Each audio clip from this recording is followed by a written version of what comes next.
Hansel and Gretel have become bounty hunters. Don't like witches for a very good reason, right? And that's what their lives are. And it's the one line on it's pretty interesting. But it was really important to all of us to want to have that bond, as you said, was really really important. Going through such a tragedy, when you only have each other, you don't have parents, and witches are trying to eat you. So you gotta take the pain and do something good with it. Hansel and Gretel have this I suppose you could call it a gift that's where their witches' spells don't work on them. So that allows them to do what others, like there's trackers and other hunters, but the witches' spells can kill them and hurt them or turn them into frogs or whatever the heck they can do. But their spells don't work on us.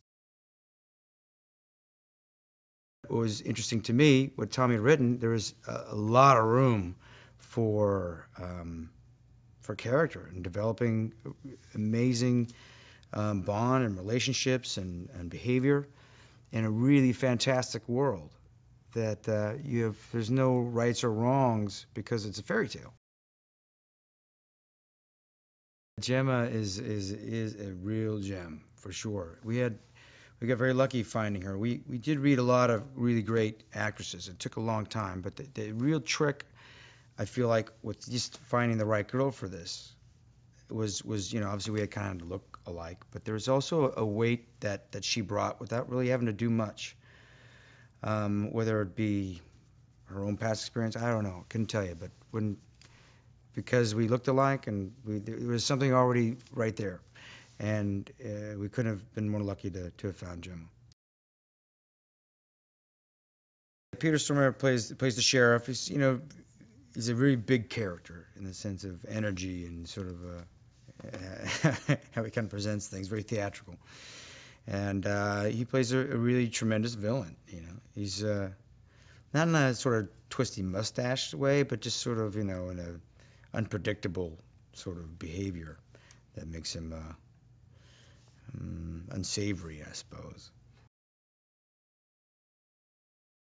Pila was also another really wonderful, lucky find for us. That we found early, but we wanted. We're glad we got her, and she has a really wonderful quality about her as a woman, and also as an actress, and it's and the through line between the two is just that she's charming. She's elegant, she's beautiful, and she's funny, and you just kind of you want to stare at her. It's like to me, her face is like a piece of art.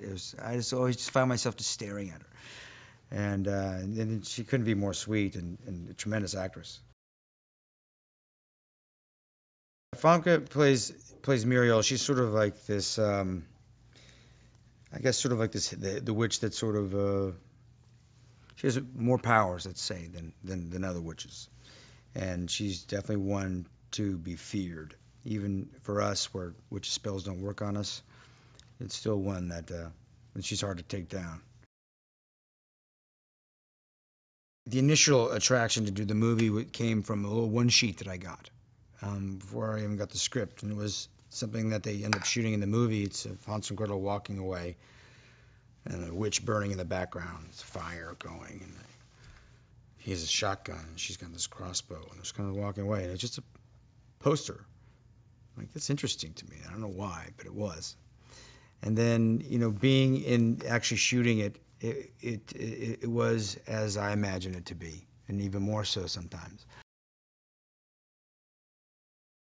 Having the environment and the world around you feel like it was. And so I didn't have to do any green screen really for the most part. I got to use the surroundings as I would, as if I was there. I wanted to not leave that world. To be honest with you, when I was walking around Augsburg in this cool ass leather coat and just getting off a horse, and I got a shotgun on my shoulder and grabbing some apples, and I like to live like this. This is kind of cool. And they have this old cool tavern, and they scoop beer out of the trough, and I don't know. There's something really primal that was really really fun to me. Most of it is all practical. Even the witches flying off on brooms, all practical. It's not CGI. They're all in wires or whatever it might be. It's awesome. I mean, there's this scene where I come down from the top of the mountain with Pila and leave her there with a machine gun and come down around, and literally there's 60 witches there, and we're probably the structure of rock is, I don't know, 70 feet or whatever, 50 feet. It's massive. They're just shooting witches, and they just start taking off on brooms like when you flick on a light and the cockroaches scatter. I mean, it's the funniest thing. It really, I started to giggle about it. There's nothing else like it. I always knew if I can get him to smile ear to ear, like, okay, it's a good take, or it's a good scene, or it's a good suggestion, or whatever the heck it was. It's like, he's soft spoken, he's quiet, but with that, he can command the set, and he knows what he wants. And I mean, he wrote this story, and he knows what it should be.